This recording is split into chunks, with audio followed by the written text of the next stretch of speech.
आपने देखा कि मधुलिका ने कृतिका से गुस्सा होते हुए कहा कि तुम्हें गेस्ट का वेलकम करना भी नहीं आता और आई भी तो सिर्फ पानी का एक ग्लास लेकर। इतना कहने के तुरंत बाद वो कृतिका को निखिल के ऑफिस से बाहर भगाने लगी। निकलो यहाँ से तुरंत। कृतिका को गुस्सा तो बहुत आ रहा था, लेकिन वो उस लड़की की बेवकूफ़ी पर खुद को हंसने से रोक भी नहीं पा रही थी। अभी तक आज का दिन बड़ा ही अजीब रहा था। उसने किसी की इंसल्ट नहीं की थी, लेकिन फिर भी सभी उस पर अपना गुस्सा उतार रहे थे, जैसे वो कोई डरी सहमी लड़की हो जिसे हर कोई परेशान करता है। कृतिका ने मधुलिका से कुछ भी नहीं कहा, एक सिंगल वर्ड भी नहीं, और सीधे पानी का गिलास पकड़े सोफे पे जाके बैठ गई। वैसे भी वो निखिल ओबराय के ऑर्डर को फॉलो कर रही थी और उसके असिस्टेंट अनुपम ने खुद उसे निखिल के ऑफिस में बिठाया था। इसका सीधा सा मतलब यही था कि उसे वहीं निखिल का इंतजार करना था और कोई उसे वहां से भगा नहीं सकता था। इसलिए वहां रुके रहने का उसके पास एक स्ट्रॉन्ग रीजन था। मधुलिका गुस्से से कृतिका को घूरने लगी। उसे विश्वास नहीं हो रहा था कि वो उसके ऑर्डर देने के बावजूद भी निखिल के ऑफिस से बाहर नहीं गई। फिर उसने खुद दरवाजा खोला और कृतिका को बाहर का रास्ता दिखाते हुए चिल्लाकर बोली, गेट आउट नाउ। लेकिन कृतिका आराम से सोफे पर बैठी रही। उसने अपना सिर उठाया और बाहर जाने से मना करते हुए कहा, मुझे सीईओ सर ने खुद बुलवाया है और उन्होंने मुझे तब तक यहीं वेट करने को कहा है जब तक वो अपनी मीटिंग खत्म करके वापस नहीं आ जाते। ऐसा हो ही नहीं सकता। मधुलिका अभी भी कृतिका को नफरत भरी नजरों से देख रही थी। जब निखिल अपने ऑफिस में नहीं होता, वो किसी को अपने ऑफिस में आने की परमिशन नहीं देता। कृतिका ने अपनी भौहें उठाई और बिना किसी डर के उसे सीधा जवाब दिया, ऐसा है तो तुम यहाँ उनके ऑफिस के अंदर क्या कर रही हो? क्योंकि मैं निखिल के लिए खास हूँ, मधुलिका ने भड़क कर कहा।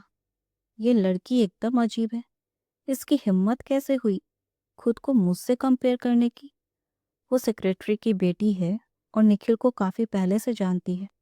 तो कृतिका ने आराम से पानी पीते हुए कहा, क्या सीईओ सर ने खुद तुम्हें कहा कि तुम उनके ऑफिस में जा सकती हो?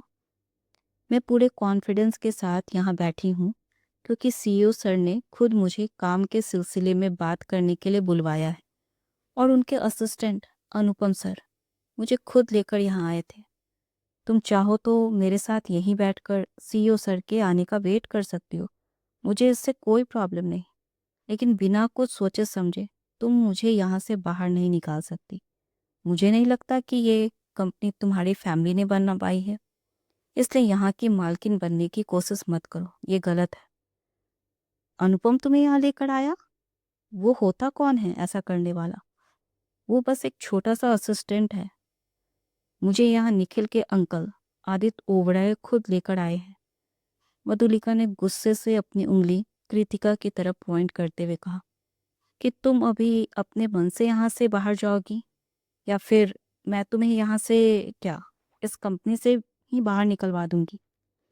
मधुलिका की आवाज़ इतनी तेज थी कि सेक्रेटरियल ऑफिस, जो कि निखिल के ऑफिस की दूसरी तरफ था, वहां काम कर रहे सभी लोगों को उसकी आवाज़ अच्छे से सुनाई दे गई। शिवांगी ने हिचकिचाते हुए पूछा, क्या हमें अंदर जाके उनकी प्रॉब्लम को सॉल्व करना चाहिए? जाने का कोई फायदा नहीं, वंदना ने शिवांगी को रोकते हुए कहा। उन दोनों में से कौन ऐसा है जिसे हम अपोज कर सकते हैं? मधुलिका सेक्रेटरी की बेटी है जिसे खुद सीईओ सर के अंकल आदित्य ओबराय लेकर आए हैं। दूसरी तरफ कृतिका, जिसे अनुपम सर ने खुद सीईओ सर के कमरे में बिठाया है। अगर हम वहां जाकर बीच बचाव करने की कोशिश भी करते हैं तो हम ये कैसे करेंगे और हम किसकी हेल्प करेंगे? वंदना की बात को अच्छे से समझने के बाद शिवांगी ने उसकी बात से एग्री किया और कहा, मधुलिका का तो समझ में आता है, लेकिन कृतिका का अनुपम सर के साथ क्या चक्कर है? क्या रिश्ता है उसका अनुपम सर के साथ? यह सब मत सोचो, वंदना ने नहीं में अपना सिर हिलाते हुए कहा और अपने मन में कोई गलत ख्याल नहीं आने दिए। दूसरी तरफ सिमरन जैसे बोलने के मौके का इंतजार ही कर रही थी। वो अनुपम सर को जरूर पहले से जानती होगी। देखा नहीं तुमने? अनुपम सर खुद हमसे ये कहने के लिए आए थे कि हम उस लड़की का ख्याल रखें। लगता है अनुपम सर को भी उसने फांस लिया है। बदचलन कहीं की। शिवांगी ने सिमरन की बात सुनते ही ऐसे ही उससे एक सवाल पूछा। अनुपम सर ने हमें खास तौर पर उसका ख्याल रखने का ऑर्डर दिया था, फिर भी तुमने उससे बहस की। क्या तुम्हें डर नहीं लग रहा कि अगर सच में उस लड़की ने तुम्हारे बैड बिहेवियर के बारे में उनसे कह दिया तो तुम्हें कितनी डांट पड़ने वाली है? यह सुनते ही सिमरन का चेहरा गुस्से से लाल हो गया। वंदना ने लाचार होते हुए शिवांगी की तरफ देखा। ये लड़की हमेशा गधों जैसा क्यों बिहेव करती है? ये बात सीधे सीधे सिमरन के मुंह पर कहना क्या उसे बुरा नहीं लगेगा? उसी पल मधुलिका तेज कदमों से चलते हुए उनके ऑफिस के गेट के पास आई। मैं कितनी देर से वहां चिल्ला रही हूँ, तुम में से किसी को सुनाई नहीं दिया? क्या तुम सब बहरे हो? मधुलिका के गुस्से से सिमरन तक शॉक्ड रह गई। थोड़ी देर पहले जब वो आदित्य ओबराय के साथ थी तब तो वो बड़ी संस्कारी लग रही थी, लेकिन उनके जाते ही इसके लक्षण इतनी जल्दी कैसे बदल गए? सिमरन ने तुरंत इन सब के बारे में सोचा। वो पहले ही कृतिका की इंसल्ट कर चुकी थी और उसे इस बात का पूरा विश्वास था कि कृतिका उसकी शिकायत अनुपम सर से जरूर करेगी। इसलिए उसे लगा कि मधुलिका को सपोर्ट करना ज़्यादा बेहतर होगा। अगर मधुलिका उसे सपोर्ट करेगी तो अनुपम उसे जरा भी डांट नहीं पाएगा। इसलिए वो तेजी से मधुलिका के पास आई। मधुलिका मैम, क्या बात है, क्या हुआ? सिमरन के ऐसे भागकर उसके पास आने से मधुलिका को खुद पर गर्व हुआ। उसने फिर से ऊंची आवाज में कहा, अंदर वो लड़की कौन है और निखिल की एब्सेंस में उसके ऑफिस में जाने की हिम्मत कैसे हुई उसकी? वंदना ने भी सिमरन को भागकर मधुलिका के पास जाते देखा। उसे सिमरन की इस हरकत से बहुत बुरा लगा। एक नज़र सिमरन के चेहरे की खुशी देखकर वो समझ गई थी कि सिमरन के मन में क्या चल रहा है, लेकिन वो चाहकर भी कुछ नहीं कर सकती थी। अगर सिमरन ने मन बना ही लिया था कि वो अपने पाँव पर खुद ही कुल्हाड़ी मारना चाहती है, तो और कोई क्या कर सकता था? शिवांगी भी वंदना के एक्सप्रेशन को देखकर समझ गई थी कि इस पचड़े में पड़ना उस पर भारी पड़ सकता है। इसलिए उसने मधुलिका की बात का कोई जवाब नहीं दिया। उन दोनों को चुप देखकर सिमरन ने मधुलिका की चापलूसी करते हुए कहा, मैं आपके साथ चलती हूँ। मधुलिका के पीछे पीछे वह निखिल के ऑफिस में आई। पहले तो उसने कृतिका को बुरी तरह से घूरा, फिर मुस्कुराते हुए बड़े प्यार से बोली, कृतिका, मधुलिका मैम यहाँ निखिल सर का वेट कर रही हैं। तुम्हें मेरे साथ बाहर चलना चाहिए। अगर अपने घमंड में मधुलिका ने जबरदस्ती कृतिका को निखिल के ऑफिस से बाहर निकालने की कोशिश न की होती तो कृतिका भी वहां से बाहर जाने की जिद न करती और चुपचाप बाहर चली जाती। वह उस तरह की लड़की थी जिसे अगर कोई रिस्पेक्टफुली कुछ कहता तो वह सामने वाले को कभी मना नहीं करती थी। लेकिन इस वक्त सिमरन को मधुलिका के लिए उसकी चापलूसी को देख उसका मन वोमिटिंग को कर रहा था। कृतिका जहाँ बैठी थी वहां से हिली तक नहीं और उसने सवाल किया, क्या मिस मधुलिका के पास सीईओ सर से मिलने का अपॉइंटमेंट है? यह सुन सिमरन ने कृतिका का मजाक उड़ाते हुए कहा, अच्छा मजाक कर लेती हो यार। मधुलिका मैम को अपॉइंटमेंट की क्या जरूरत है? उन्हें खुद ओबराय सर के अंकल आदित्य ओबराय अपने साथ लेकर आए हैं। इसके अलावा निखिल सर की वो दोस्त भी है। सिमरन की बात सुन मधुलिका ने बहुत प्राउड फील किया और वो उससे काफ़ी खुश भी हो गई। और कुछ कहने की ज़रूरत नहीं है, यानी तुम्हारे पास कोई अपॉइंटमेंट नहीं है, मतलब साफ है तुम मुझे यहाँ से बाहर जाने के लिए मजबूर नहीं कर सकती। सीईओ सर मुझे मिलना चाहते हैं या नहीं, ये उनकी मीटिंग खत्म करके वापस आने के बाद ही पता चलेगा। कृतिका ने बड़ी ही बेरुखी से कहा, मैं फिर से वही कहती हूँ जो मैंने थोड़ी देर पहले कहा था। मुझे सीईओ सर ने खुद ऑर्डर दिया है कि यहाँ उनका वेट करना है। अगर वह मुझे यहाँ से जाने को कहेंगे तो मैं बिना किसी को कुछ कहे चुपचाप यहाँ से चली जाऊंगी। मैं यहाँ एक एम्प्लॉय हूँ। इसका मतलब ये नहीं कि कोई भी यहाँ सीईओ सर की जगह आकर मुझ पर ऑर्डर चलाएगा और मैं उसे मानती जाऊंगी। कृतिका, तुम्हारा प्रॉब्लम क्या है? कृतिका की कही बात से गुस्से में आकर सिमरन ने उसे डांटते हुए कहा, मधुलिका मैम यहाँ एक गेस्ट हैं और तुम उन्हें एटीट्यूड दिखा रही हो। सिमरन के डांटने पर कृतिका ने गुस्से में खड़े होकर उसे डांटते हुए कहा, हाँ, जैसा तुमने कहा वो एक गेस्ट है, तो एक गेस्ट को गेस्ट के रूल्स को फॉलो करने चाहिए। उन्हें कोई हक नहीं कि किसी के भी ऑफिस में घुस आए और उस पर्सन के लिए काम करने वाले एम्प्लॉय को वहां से बाहर निकाल दे। कृतिका के खड़े होने पर तुरंत ही सिमरन मधुलिका को देखकर मुस्कुराई और फिर से उसकी चापलूसी करते हुए कहा, मधुलिका मैम, आप प्लीज़ बुरा मत मानिए। ये लड़की अभी नई नई कंपनी में आई है, इसलिए ये काफ़ी लापरवाह है। मैं अभी इसे यहाँ से बाहर निकालती हूँ। घसीट कर बाहर निकाल ले जाओ इसे। मधुलिका ने कृतिका की तरफ पॉइंट करते हुए कहा, तुम जानती नहीं मैं कौन हूँ। तुम्हें अपनी औकात में रहना चाहिए था। जब निखिल मीटिंग खत्म करके वापस आएगा, मैं उससे कहकर तुम्हें इस कंपनी से बाहर निकलवा दूंगी। इस दौरान सिमरन ने कृतिका का हाथ पकड़ उसे खींचते हुए कहा, कृतिका, तुम पागल हो गई हो क्या? यहाँ काम करने वाले ओल्ड वर्कर्स भी ऐसे बिहेव नहीं करते जैसा तुमने अभी अभी किया है। जब मैंने तुमसे कहा बाहर चलने को, तो तुम्हें सीधे से बाहर जाना चाहिए था। ये कैसा एटीट्यूड है? और तुमने मधुलिका मैम की इंसल्ट भी कर दी।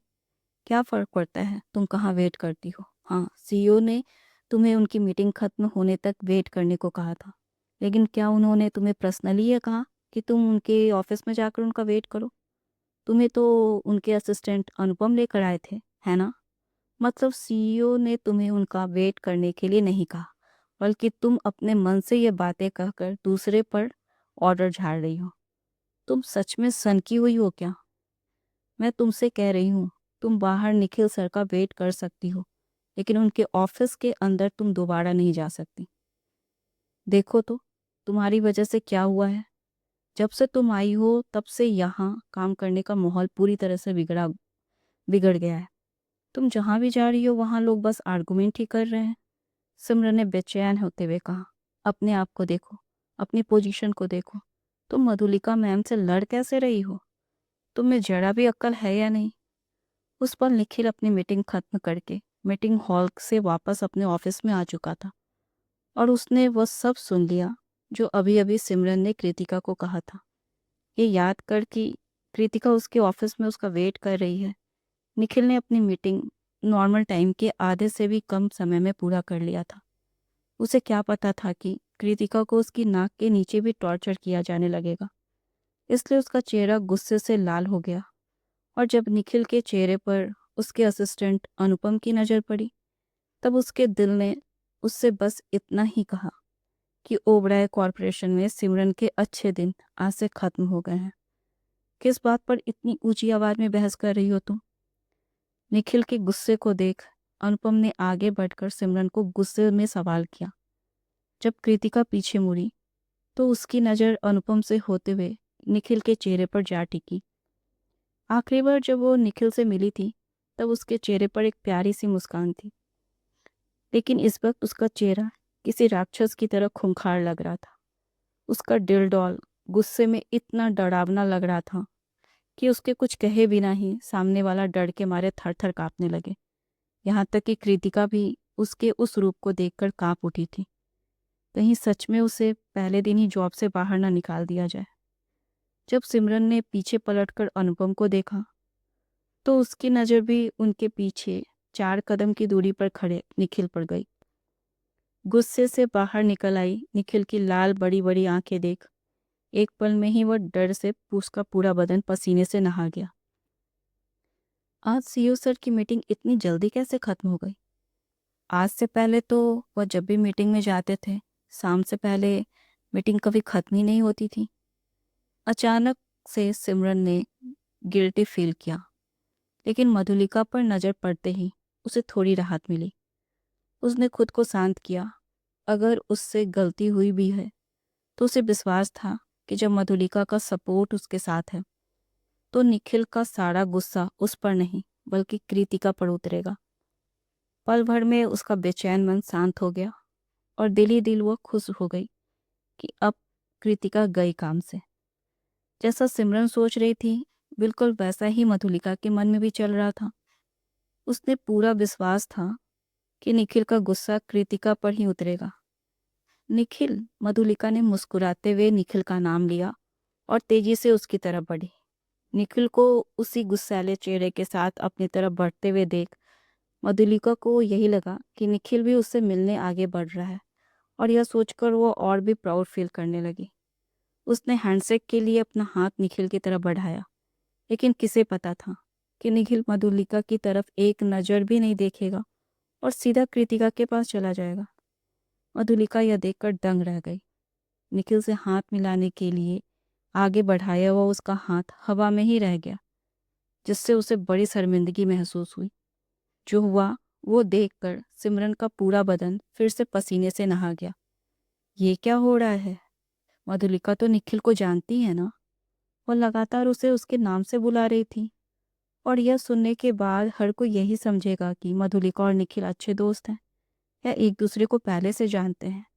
लेकिन निखिल ने मधुलिका को एक नज़र देखा तक नहीं, यानी कहीं मधुलिका पर भरोसा करना उसकी गलती तो नहीं थी। इन सारे ख्यालों ने सिमरन को पागल ही कर दिया था। निखिल ने बड़ी बेरुखी से सिमरन से कहा, यह एक कंपनी है, कोई मछली बाजार नहीं, जहाँ हर वक्त लोग चिल्लाते रहते हैं। अगर तुम्हें चिल्लाने का और ऊंची आवाज़ में बात करने का शौक है तो तुम बेशक वहाँ जा सकती हो और जितना चाहो उतना चिल्ला सकती हो। ये सारी बात सीधे सीधे निखिल ने सिमरन को देखते हुए कही थी, जिसके कारण सिमरन पूरी तरह डर से कांपने लगी। हालांकि उसने खुद को एक्सप्लेन करने की कोशिश तो की, लेकिन डर के मारे वो बोलने से ज़्यादा हकला ही रही थी। सीईओ सर, आज कृतिका के काम का पहला दिन है और उसे यहाँ के रूल्स मालूम नहीं है। जब आप अपने ऑफिस में नहीं होते हैं तो किसी को आपके ऑफिस में आना अलाउ नहीं है। लेकिन कृतिका न सिर्फ आपके ऑफिस में गई, बल्कि वो आपकी चीज़ों को भी टच कर रही थी।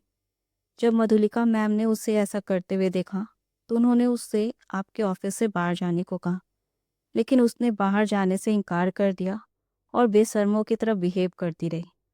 मुझे बर्दाश्त नहीं हुआ कि वो हमारी कंपनी की इमेज इस तरह बर्बाद करे, इसलिए मैंने तेज आवाज़ में बात की। कृतिका गुस्से से भड़क उठी, लेकिन उसे सिमरन की बेवकूफ़ी पर हंसी भी आ गई। वो कौन था जो बेशर्मों की तरह निखिल के ऑफिस में था, और जिसने ऑफिस से बाहर आने से मना किया? वो कौन था जो निखिल के ऑफिस की चीज़ों को टच किए जा रहा था? अचानक से निखिल ने अनुपम की तरह गुस्से से देखा। यह इतना डरावना था कि बस देखकर ही निखिल अनुपम का मर्डर कर चुका हो। उसने दिल ही दिल में सिमरन को कोसना शुरू कर दिया, जब तक कि वो आधी मर न जाए। फिर वो सिमरन पर चिल्लाया, मैंने तुमसे कहा था ना कि सीईओ सर खुद कृतिका से मिलना चाहते हैं, और इसलिए उन्होंने उसे उनके ऑफिस में वेट करने को कहा था। फिर तुम ये कैसे कह रही हो कि वो अपने मन से सीईओ सर के ऑफिस में गई? सिमरन सच में एक बहुत बड़ी मूर्ख लड़की थी। उसने एक बार भी नहीं सोचा कि अगर कृतिका अपने मन से निखिल के ऑफिस में गई होती तो सबसे पहले कोई उसे निखिल के ऑफिस से बाहर निकालता तो वो खुद अनुपम होता। अनुपम निखिल का असिस्टेंट था और वो कंपनी में सिर्फ और सिर्फ निखिल के ही ऑर्डर फॉलो करता था। अनुपम ने लगभग गिड़गिड़ाते हुए निखिल से कहा, सर, मैंने साफ साफ सेक्रेटरी और स्टाफ को बताया था कि कृतिका को आपने अपने ऑफिस में वेट करने को कहा है। मैंने तो उन्हें कृतिका के लिए खाने पीने की चीज़ें भी पहुंचाने को कहा था, लेकिन बस सिमरन ही वो वर्कर थी जिसे अनुपम की बात को सीरियसली नहीं लिया था। जब निखिल की नज़र अपने ऑफिस के अंदर पड़ी तो उसे कॉफ़ी टेबल पर सिर्फ एक ग्लास पानी का पड़ा हुआ दिखाई दिया। उसने गुस्से में ऊंची आवाज़ में कहा, क्या सेक्रेटरियल स्टाफ मेरे ऑफिस में मेरे बुलाए गए गेस्ट को सिर्फ एक गिलास पानी देते हैं? निखिल का कहना सुनते ही सिमरन सांस लेना भूल गई।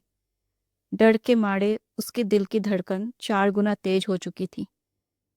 मैं पानी लेने खुद गई थी। इतनी देर से चुप खड़ी कृतिका आखिरकार बोल पड़ी।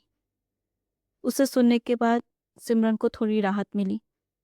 उसके लिए यह सरप्राइजिंग था कि इस बुरी सिचुएशन में कृतिका उसकी हेल्प कर रही थी। लेकिन उसके बाद उसने कृतिका के आगे की कही बात सुनी। मैं काफ़ी देर से ऑफिस में बैठी हुई थी, लेकिन पीने का पानी तक लेकर नहीं आया कोई। प्यास लगने के कारण मैंने खुद सेक्रेटरियल स्टाफ के पास गई और सिमरन से कहा कि मुझे एक गिलास पानी मिल सकता है कि।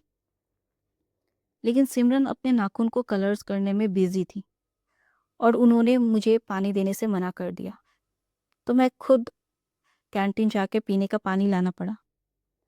निखिल का गुस्सा बस हाथ में आसमान पर पहुंच चुका था। यह सुन और निखिल के गुस्से को महसूस कर पल भर में अनुपम का बदन न सिर्फ पसीने से नहा गया, बल्कि उसके पूरे बदन से बहता पसीना जमीन पर टपकना शुरू हो गया। उसे क्या पता था कि सिमरन इतनी गैर जिम्मेदार है। अगर सिमरन को ओबराय कॉरपोरेशन में काम करने से मन भर गया है तो उसे अनुपम से कह देना चाहिए था। वो खुशी से उसे कंपनी से बाहर कर देता। लेकिन यह लड़की तो अपनी भी जॉब से बाहर निकलवाने पर तुली आई है। बस भी करो निखिल, और कितना गुस्सा दिखाओगे सिमरन पर? उसके पास काफी काम पहले से ही था।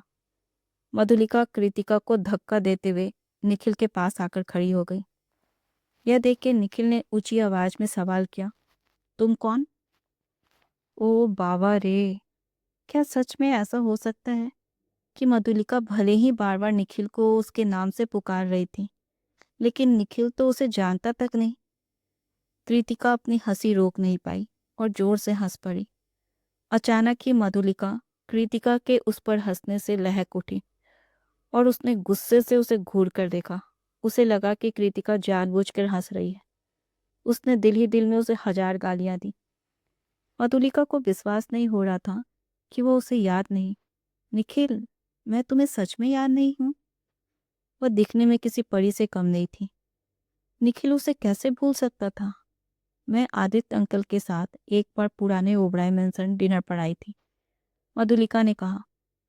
उसे हमेशा इस बात से प्राउड फील होता था। आखिर कोई भी ऐरा गैरा पुराने ओबराय मेंशन नहीं जा सकता था। लेकिन किसे पता था कि निखिल अपनी भौहें सिकोड़ते यह कहेगा, मेरे डैड भी तुम्हें नहीं जानते। मधुलिका समझ नहीं पा रही थी कि निखिल की उस बात का मतलब क्या था। लेकिन जिस अंदाज में निखिल ने उसे ताना मारा, उससे उस घने माहौल में थोड़ी शांति आ गई। ओह बाबा रे, कृतिका ने कोशिश तो बहुत की, लेकिन वो खुद को नियंत्रित नहीं कर पाई और जोर से हंस पड़ी। उसने सोचा, निखिल इतना फनी कैसे हो सकता है? उसके अलावा वो अभी भी बहुत गुस्से में है। इतने गुस्से में होने के बावजूद भी वो इतनी फनी बात कैसे कह गया? हालांकि शायद निखिल फनी बनने की कोशिश नहीं कर रहा था, लेकिन कृतिका को वह उस वक्त किसी स्टैंड अप कॉमेडियन से कम नहीं लग रहा था। उस वक्त मधुलिका के एक्सप्रेशन कुछ ऐसे थे जैसे किसी ने उसका गला दबा दिया हो और ठीक से सांस न ले पाने की वजह से उसका पूरा चेहरा लाल हो गया था। काफी देर के बाद वो किसी तरह कुछ कह पाई, मुझे Aditya uncle old Oberoi mention लेकर आए थे। ओह ओके, निखिल ने सिर हिलाते हुए कहा। तो क्या मेरी आंटी ने कुछ नहीं कहा? उन्हें तुम दोनों के एक साथ होने से कोई प्रॉब्लम नहीं? हे भगवान, कृतिका और बर्दाश्त नहीं कर सकती थी। वो पीछे पलटकर अपना पेट पकड़कर जोर से हंसने लगी। निखिल की हास्य टाइमिंग, इस वक्त बड़े से बड़ा कॉमेडियन भी फेल हो सकता था। निखिल, मधुलिका ने शर्मिंदा होते हुए दुख से कहा, अंकल और आंटी दोनों मुझे साथ लेकर आए थे ताकि हम दोनों को एक दूसरे से परिचय करवा सके। निखिल के चेहरे पर ऐसे एक्सप्रेशन थे जैसे मुझे तो कुछ याद ही नहीं। फिर भी वह अनुपम की तरफ मुड़ा और कहा, क्या मिस मधुलिका के पास मुझसे मिलने का कोई अपॉइंटमेंट है? अनुपम ने तुरंत जवाब दिया, नहीं। तो फिर यह यहाँ क्या कर रही है? निखिल ने फिर से सवाल किया। मधुलिका ने अनुपम से कुछ कहने से पहले ही तुरंत जवाब दिया, मुझे आदित्य अंकल ने यहाँ भेजा था। मैं आज से ओबराय कॉरपोरेशन में काम शुरू कर रही हूँ। लेकिन निखिल को उसकी बात पर विश्वास नहीं हुआ और उसने अनुपम की तरफ देखा। ये कैसे हुआ? अनुपम ने जवाब दिया, आदित्य सर ने आपसे इस बारे में कहा था। आपने कहा था कि कंपनी की ज़रूरत के मुताबिक आदित्य सर की रिक्वेस्ट को हैंडल कर लो।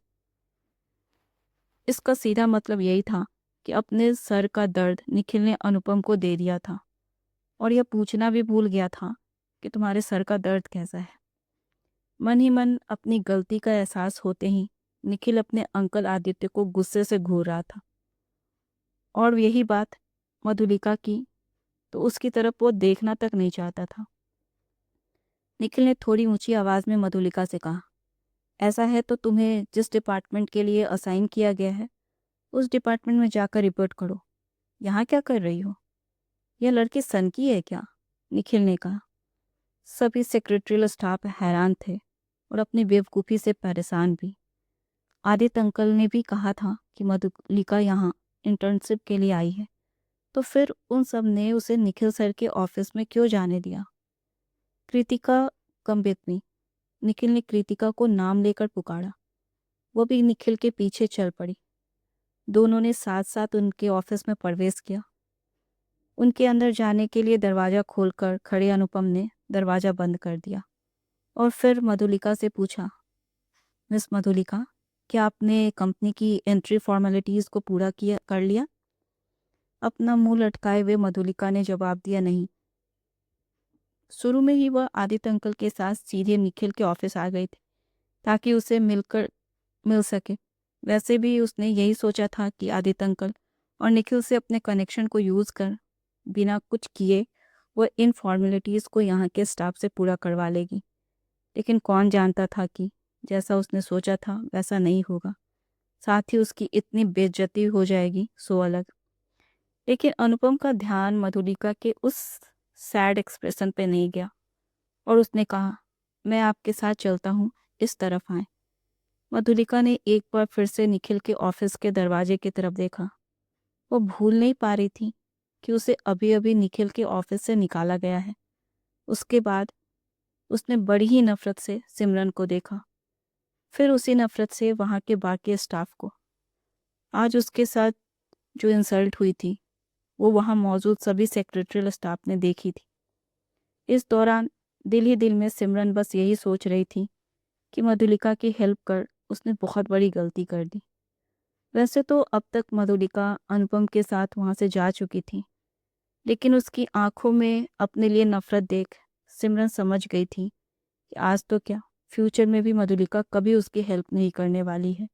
इस कारण डर से सिमरन का पूरा बदन थर थर कांपने लगा। वो पलटी और उसने वंदना का हाथ कस के पकड़ लिया और कहा, वंदना दीदी, अब मैं क्या करूं? वंदना ने गुस्से में सिमरन को जोर से झटक कर खुद से दूर किया और कहा, अभी अभी तो मधुलिका के सामने तुम बड़ी तुर्रम खान बन रही थी। उस वक्त तो तुम्हें अच्छे से पता था कि तुम क्या कर रही हो। फिर अभी क्या करना चाहिए यह तुम्हें कैसे नहीं पता? अगर तुम्हें सच में पता नहीं कि तुम्हें क्या करना चाहिए तो तुम मधुलिका के पास जाओ और उससे पूछ लो। मेरे पास आने की कोई ज़रूरत नहीं। वंदना ने शुरू में ही उसे समझाने की कोशिश की थी, लेकिन तब सिमरन ने उसकी कही बातों को अनसुना कर दिया और गलत होने के बावजूद भी कृतिका को टॉर्चर करने की कोशिश की। अब जब जानबूझकर की गई अपनी गलती के लिए उसे पनिशमेंट मिलने वाली है तो इससे वंदना को कोई फर्क नहीं पड़ने वाला था। वैसे भी अब वंदना अच्छे से जान गई थी कि सिमरन किस तरह के कैरेक्टर की लड़की थी। सिमरन वैसी लड़की थी जिसे अगर अपना फ़ायदा दिखे तो वह यह भी परवाह नहीं करेगी कि अपने फ़ायदे के चक्कर में वो अपने दोस्त को हर्ट कर रही है। लेकिन वहीं जब उसके साथ कुछ गलत हो रहा हो तो वो भागते हुए अपने दोस्त के पास रोने के लिए चली आएगी ताकि वो उनसे उनकी सिंपैथी गेन कर सके। फिर वह उन्हें उस मुसीबत में फंसा देना चाहे, उसके बाद उसके दोस्त जिए या मरे। इसलिए बन्ना ने चुपचाप शिवांगी को भी सिमरन से दूर रहने का इशारा कर दिया। सिमरन से दूर रहने में उसकी भलाई थी। सिमरन दोनों के पीछे पीछे वापस सेक्रेटरियल स्टाफ के ऑफिस में आकर अपने डेस्क पर चली गई और फूट फूट कर रोने लगी। दूसरी तरफ निखिल के ऑफिस में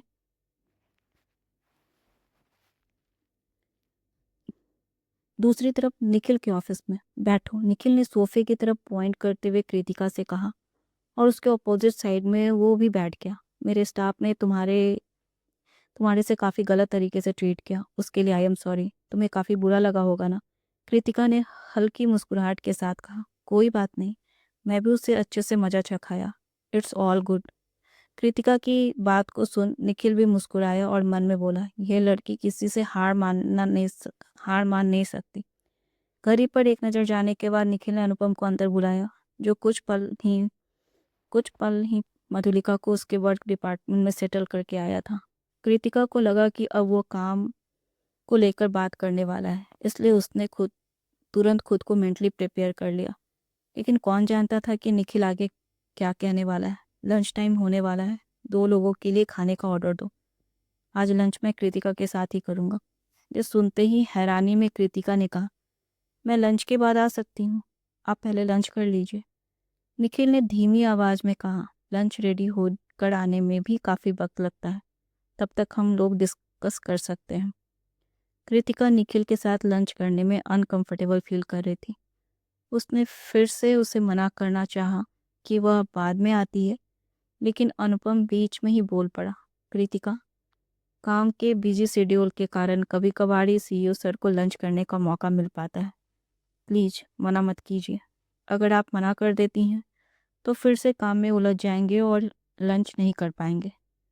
कृतिका ने अपने मन में ही खुद से कहा, ऐसा क्यों है कि निखिल का लंच करना अब उसकी रिस्पॉन्सिबिलिटी बन गई है।